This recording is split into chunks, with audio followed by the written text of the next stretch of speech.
Welcome to Meganet TV Bunny topic.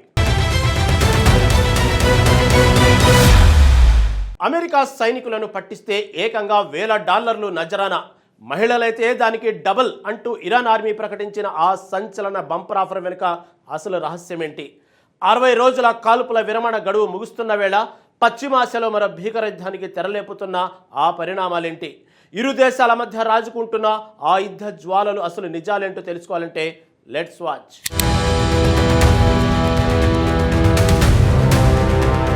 America సైనికులను బందీలుగా పట్టుకున్నా లేదా వారి ప్రాణాలు తీసిన ఇరాన్ ఆర్మీ ఇప్పుడు కాసుల వర్షం కురిపించడానికి సిద్ధమైంది. దేశ పౌరులను ఉత్సాహపరిచేలా ఇరాన్ ప్రభుత్వం ఏకంగా $30,000 భారీ నజరానాను ప్రకటించింది. ఇరాన్ కరెన్సీలో లెక్కిస్తే ఇది సుమారు 5 బిలియన్ల తోమన్లకు సమానమైన భారీ మొత్తమని అధికారులు వెల్లడించారు. ఈ సంచలన ప్రకటనలో అత్యంత ఆసక్తికరమైన ట్విస్ట్ ఏంటంటే, ఈ సాహసాన్ని ఇరాన్ మహిళలు పూర్తి చేస్తే బహుమతి రెట్టింపు అవుతుంది. అంటే సాధారణ పౌరులకు దక్కే మొత్తానికి బదులుగా మహిళా యోధులకు $60,000 నేరుగా అందజేయబడతాయి. ఇరాన్ అధికారిక వార్తా సంస్థ IRNA అందించిన సమాచారం ప్రకారం ఈ సంచలన వివరాలు అంతర్జాతీయంగా వెలుగు చూశాయి.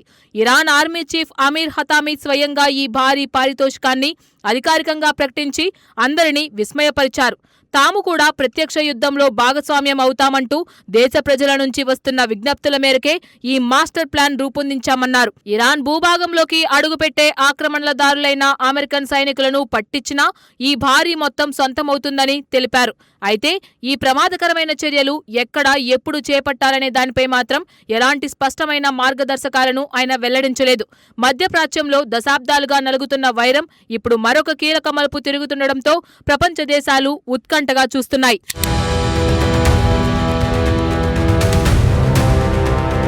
అసలే కొంప మునుగుతుంటే తాటికాయంత బూడిద రాలినట్లుగా అమెరికా ఇరాన్ మధ్య దశాబ్దాల కక్షలు ఇప్పుడు తారాస్థాయికి చేరుకున్నాయి.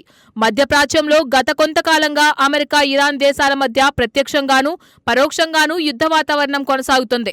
ఒక అమెరికన్ ఎయిర్ మ్యాన్ యుద్ధం విమానం కూలిపోయిన ఘటన మినహా ఇరాన్ నేలపై నేరుగా అమెరికా బలగాలు అడుగుపెట్టిన దాఖలాలు ఇప్పటి వరకు లేవు. అయినప్పటికీ దేశ సార్వభౌమత్వాన్ని కాపాడుకునేందుకు ఈ సాహసోపేతమైన చర్యకు దిగే వీర మహిళలకు రెట్టింపు బహుమతి లభిస్తుందని హతామీ పిలుపునిచ్చారు. అగ్రరాజ్యాన్ని సవాలు చేస్తూ ఇలాంటి నజరానాలు ప్రకటించడం ప్రపంచ రాజకీయాల్లో పెను సంచలనంగా మారింది. దేశ రక్షణ కోసం ముందుకు వచ్చే ప్రతి ఒక్క పౌరుడికి ప్రభుత్వపరంగా తగిన ప్రోత్సాహం ఉంటుందని ఆర్మీ చీఫ్ స్పష్టం చేశారు.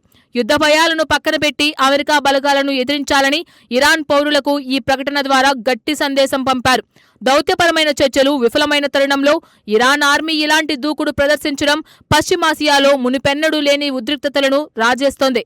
అగ్రరాజ్యం తన బల ప్రదర్శనతో ప్రాంతీయ స్థిరత్వాన్ని దెబ్బతీస్తోందని ఇరాన్ నేతలు తీవ్రస్థాయిలో మండిపడుతున్నారు.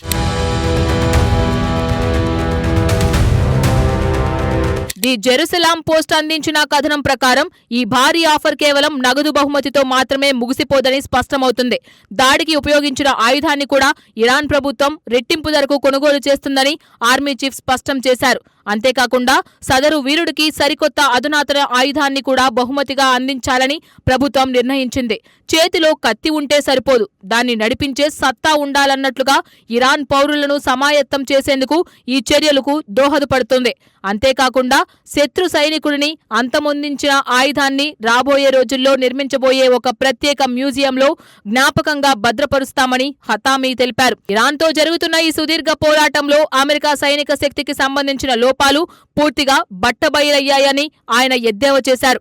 మధ్యప్రాచ్యం నుంచి అమెరికా తన సైనిక బలగాలను తక్షణమే సంపూర్ణంగా ఉపసంహరించుకోవాలని ఆయన తీవ్రంగా డిమాండ్ చేశారు. పర్షియన్ గల్ఫ్, ఓమన్ గల్ఫ్ లేదా హార్మోజ్ జలసంధిలోకి ప్రవేశించే అర్హతను అమెరికా పూర్తిగా కోల్పోయిందని హతామీ హెచ్చరించారు. ఈ హెచ్చరికలు కేవలం మాటలకే పరిమితం కాకుండా ఆచరణలో ఎలాంటి రూపం దాలుస్తాయనేది ఇప్పుడు అత్యంత ఆసక్తికరంగా మారింది. ఇరు దేశాల మధ్య పెరుగుతున్న ఈ అపరిమిత దూరం రాబోయే రోజుల్లో ఎలాంటి వినాశకర పరిణామాలకు దారితీస్తోందనని అంతర్జాతీయ నిపుణులు ఆందోళన చెందుతున్నారు.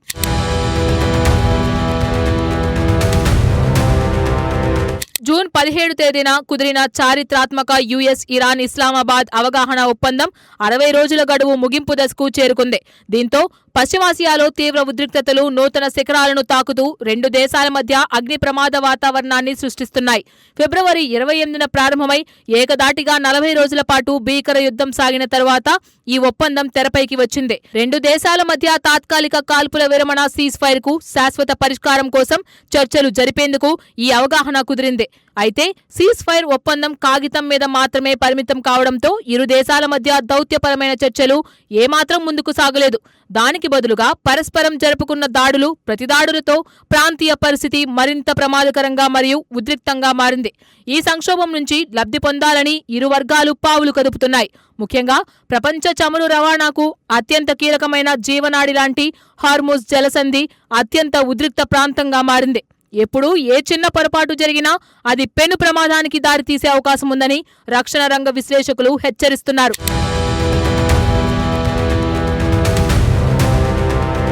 యుద్ధం ప్రారంభమైనప్పటి నుంచి ఇప్పటి వరకు అమెరికా వైపు నుంచి ప్రాణాలు కోల్పోయిన సైనిక సిబ్బంది అధికారిక సంఖ్య 17కు చేరింది. అయితే గమనించాల్సిన అత్యంత కీలకమైన విషయమేమిటంటే ఈ 17 మంది సైనికులు కూడా ఇరాన్ సరిహద్దులకు వెలుపల ప్రాణాలు కోల్పోయారు. ఇరాక్ ఇంకా జోర్డాన్ వంటి పొరుగు దేశాలలో జరిగిన వివిధ రకాల దాడులలోనే ఈ అమెరికన్ సైనికులు మృత్యువాత పడ్డారు. ప్రస్తుతం 60 రోజుల కాల్పుల విరమణ గడువు పూర్తిగా సమీపిస్తుండటంతో ప్రపంచ దేశాల్లో తీవ్ర ఆందోళన వ్యక్తమవుతోంది. ఇరు దేశాలు శాంతి మార్గాన్ని ఎంచుకొని సంయమనం పాటిస్తాయా లేదా పూర్తి స్థాయి సర్వనాశన యుద్ధానికి దిగుతాయా అనేది ఉత్కంఠగా ఉంది. రహస్యంగా నడుస్తున్న ఈ దౌత్యపరమైన ఆటలు ఎటువైపు దారితీస్తాయో తెలియడం లేదు. అగ్రరాజ్యాల అహంకారం అమాయక ప్రజల ప్రాణాలను బలిగొంటున్న తీరు మానవతావాదులను తీవ్రంగా కలవరపెడుతోంది. అమెరికా తన సామ్రాజ్యవాద ధోరణిని విడనాడితే తప్ప మధ్యప్రాచ్యంలో శాంతి స్థాపన సాధ్యం కాదని ఇరాన్ తేల్చి చెబుతోంది. మరోవైపు ఇరాన్ దుందుడుకు చర్యలను అణచివేయడానికి అమెరికా కూడా తన సైనిక బలగాలను భారీగా మోహరిస్తోంది. ఈ ఉద్రిక్తతల నడుమ ప్రకటించిన ఈ తాజా నజరానా యుద్ధ జ్వాలలను మరింత వేగంగా రగిలించే ప్రమాదం పొంచి ఉంది.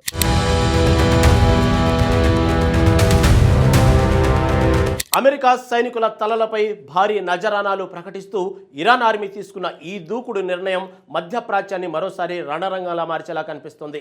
కాల్పుల విరమణ గడువు ముగుస్తున్న తరుణంలో ఇరు దేశాల మధ్య పెరుగుతున్న ఈ ఉద్రిక్తతలు ప్రపంచ చమురు రవాణాను, శాంతి భద్రతలను తీవ్రంగా ప్రశ్నార్థకం చేస్తున్నాయి.